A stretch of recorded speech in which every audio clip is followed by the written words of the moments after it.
Bertemu lagi dengan catatan Tino Rahardian. Kali ini kita akan berdiskusi tentang isu yang sedang ramai di selasar media sosial, yaitu inflasi pengamat. Menjadi ramai karena juga ini disuarakan oleh Seskap Teddy Indrawijaya. Secara pribadi saya tidak menginginkan daya kritis kaum intelektual melemah. Namun, saya juga paling menentang ketika kaum intelektual menjadi bagian dari produksi narasi yang memperkuat polarisasi. Di era algoritma yang ditandai dengan kemajuan teknologi informasi dan komunikasi, dalam pandangan saya bahwa sebagian kaum intelektual bukan lagi sekedar pengamat, tetapi juga aktor dalam pertarungan wacana. Situasi ini tentu saja sudah berlangsung cukup lama. Jika kita melacak karya-karya Daniel Dakide, khususnya dalam buku Cendekiawan dan Kekuasaan dalam Negara Orde Baru, kita akan menemukan relevansinya. Dakide menunjukkan bagaimana pada masa Orde Baru, sebagian besar intelektual mengalami kooptasi oleh negara. Mereka tidak lagi berfungsi sebagai pengkritik, melainkan menjadi bagian dari aparatus legitimasi kekuasaan. Dalam kerangka ini, dekadensi intelektual bukan sekedar penurunan kualitas berpikir, tetapi juga hilangnya otonomi moral. Dalam konteks yang agak berbeda, kritik yang lebih tajam datang dari Ignaz Kleden, yang melihat adanya kecenderungan intelektual Indonesia terjebak dalam retorika tanpa kedalaman. Ia menyoroti bagaimana diskursus publik seringkali dipenuhi oleh opini yang tampak canggih secara bahasa, namun miskin analisis struktural. Sayangnya, perilaku intelektual tidak bisa dilepaskan dari struktur kekuasaan dan oligarki. Ini bukan pendapat saya, tetapi pemahaman saya atas definisi oligarki dari Profesor Fedi R. Hadis. Dalam karya terkenalnya yang dia tulis bersama Richard Robinson, berjudul Reorganizing Power in Indonesia, The Politics of Oligarchy in an Age of Market. Saya sarankan Anda membaca buku bagus ini. Sementara itu, dalam karya-karya klasik seperti Antonio Gramsci, menegaskan bahwa intelektual tidak pernah benar-benar netral, karena selalu terkait dengan kelas sosial tertentu, baik sebagai penjaga status quo maupun agen perubahan. Sementara itu, dalam konteks Indonesia modern, seperti dalam masa-masa pemilu, menunjukkan bagaimana analisis-analisis publik sering berada dalam tarik-menarik antara kepentingan politik, isu dinasti, politik identitas, perdebatan kebijakan publik yang tak ada ujungnya, dan legitimasi kekuasaan. Hal ini memperkuat argumen bahwa ruang publik kita tidak steril dari kepentingan. Kondisi ini diperparah oleh ekosistem media sosial.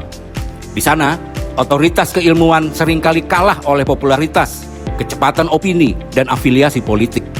Bahkan, sebagaimana dikritik dalam sejumlah tulisan-tulisan kontemporer, suara akademisi yang seharusnya menjadi kompas justru kerap larut dalam narasi partisan atau menjadi media darling tanpa kedalaman metodologis.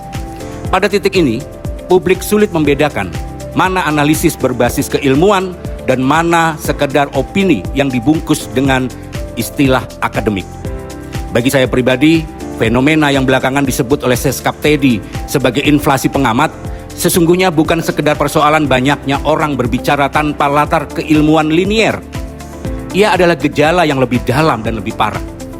Krisis otoritas intelektual dan semakin kaburnya batas antara analisis ilmiah, opini personal, dan kepentingan politik dalam ruang publik Indonesia.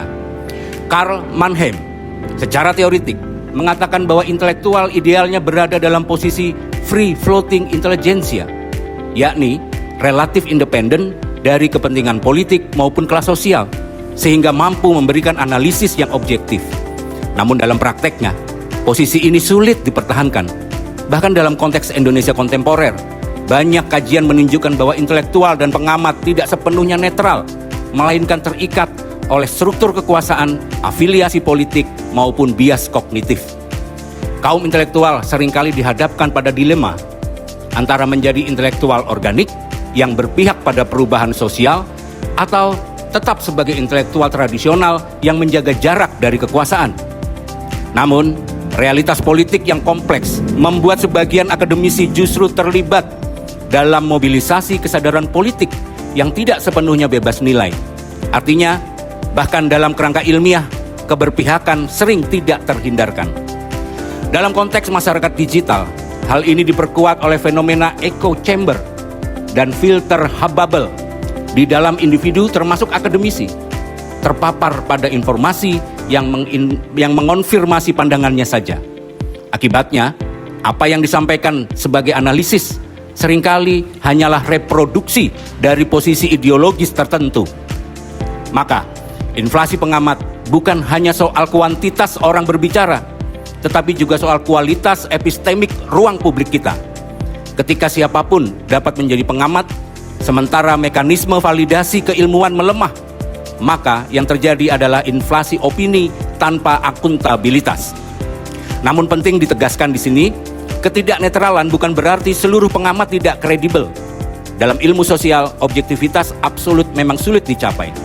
Yang lebih realistis adalah objektivitas reflektif, yakni kesadaran akan bias diri sendiri, keterbukaan terhadap kritik, serta penggunaan metode yang dapat diuji. Dengan demikian, tantangan utama kita bukan menghentikan orang berbicara, tetapi membangun literasi publik untuk membedakan antara opini, analisis, dan propaganda. Di saat yang sama, para intelektual dan pengamat dituntut untuk lebih transparan terhadap posisi, kepentingan, dan metodologi yang mereka gunakan. Karena pada akhirnya, dalam kehidupan berbangsa dan bernegara, bukan banyaknya suara yang menentukan kualitas demokrasi, melainkan sejauh mana suara tersebut dapat dipertanggungjawabkan secara intelektual dan moral. Sebagai penutup, saya tertarik mengutip tulisan Ariel Heryanto, seorang profesor emeritus dari Universitas Monash di Melbourne, Australia, yang pernah dipublish di Kompas pada 5 September 2025. Dia menulis, "Tetapi ancaman serius tidak datang dari bawah. Sejarah penuh contoh ambruknya kekuasaan besar berasal dari perpecahan elit. Di saat krisis elit terkuak, murka massa dari bawah berpeluang menggenapi perubahan."